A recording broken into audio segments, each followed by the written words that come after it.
وہ ایک بچہ آیا نا اپنی ماں کے لیے لباس لینے کے لیے، اور پہلے وہ گیا اپنے چچا کے پاس، اس کی ماں بیوہ تھی اور اس کا لباس پھٹ گیا تھا، اور وہ اپنے چچا کے پاس گیا تو اس نے دتکار دیا۔ ماں نے اس کو روکا تھا بیٹا نہ جانا، لیکن اس نے کہا کہ تیرے بدن کے اوپر جو لباس ہے وہ بھی پھٹ گیا ہے اور جگہ جگہ سے جسم جھلک رہا ہے، تو میں اپنے چچا سے آپ کے لیے لباس لے کے آتا ہوں۔ پھر جو رویہ اس نے اختیار کیا تو واپس روتا ہوا آ رہا تھا، تو کسی نے راستے نے پوچھا کہ کیا ماجرا ہوا؟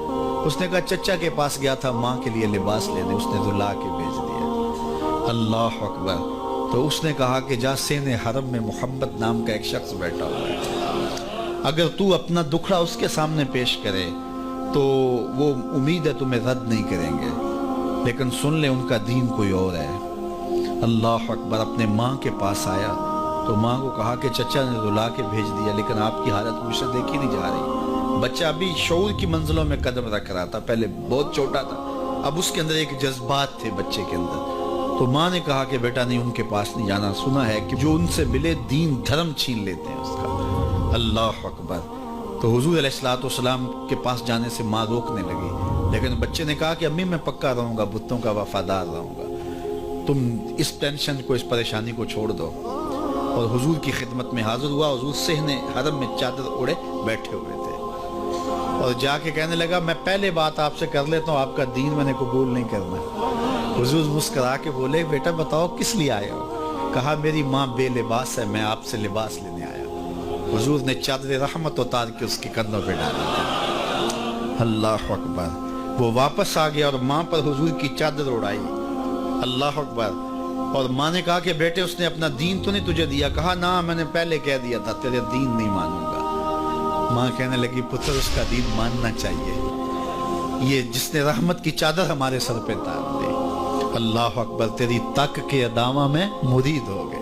اس بوڑھی عورت کا قصہ بھی آپ نہیں بھول سکتے، جو گھر کا سامان باندھ کے اپنے دروازے پہ بیٹھی ہوئی تھی، اور اس نے سنا تھا مکے میں ایک جادوگر آیا ہے جسے ملتا ہے اس کا دین چھین لیتا ہے، کہیں ایسا نہ ہو کہ کہیں اس سے ملاقات ہو جائے اور وہ دین ہی میرا چھین لے، مجھے شہر چھوڑ دینا چاہیے۔ گھر کے تھڑے کے اوپر سامان باندھ کے بیٹھی ہے۔ حضور بھی گزرے، اس نے دیکھا تو کہا بھتیجے یہ سامان میرے سر پہ رکھ دے۔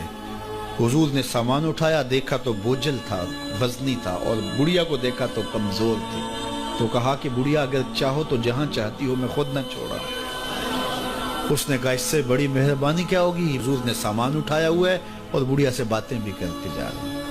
تو بڑھیا کو کہا کیوں جا رہی ہے؟ اس نے کہا کہ سنا ہے یہاں ایک جادوگر ہے جو لوگوں کا دھرم لوٹ لیتا ہے، لوگوں کا دین لوٹ لیتا ہے۔ میں نے ساری زندگی بتوں سے وفا کی، میرے آبا و اجداد نے بتوں سے وفا کی ہے، میں چاہتی ہوں دین اجداد ہاتھ سے چھوٹ نہ جائے، آخر اس شہر میں رہتی ہوں کہیں مل نہ جائے۔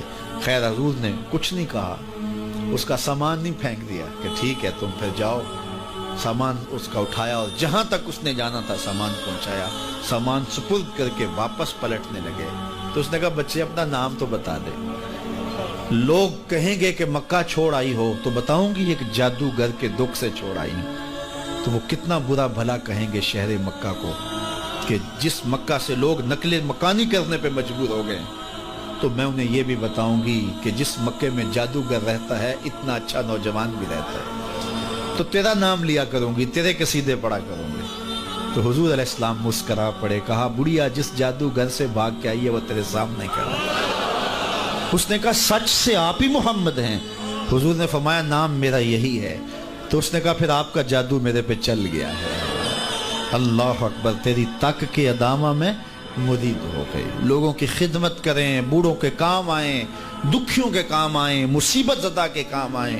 حضور یتیم ہو کے یتیم پرور تھے، لاچاروں کی مدد کرتے، لوگوں کے گھروں میں پانی بھر کے دے دیتے، اور دکھیوں کے کام آ جاتے اور مصیبت زدوں کے کام آ جاتے۔